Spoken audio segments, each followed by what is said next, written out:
ciudad de Cáceres, digamos que de la provincia de Cáceres, pero no solamente es santo y seña de la ciudad, sino también de la provincia.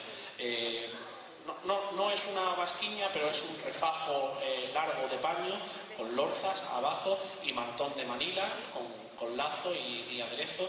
Es un traje, pues sí, evidentemente de gala de la provincia de Cáceres, ¿de acuerdo? Ella sí va de campuza de la ciudad de Cáceres. Melisa, el traje que lleva es el traje de diario de campuza, que llamamos nosotros, con pañuelo de palma y moño de picaporte y el refajo. Y el chico pues va de traje de gala, todo en paño. Se nota siempre cuando la confección está hecha en paño. El paño es más noble que el tergal o la pana lisa. El paño siempre se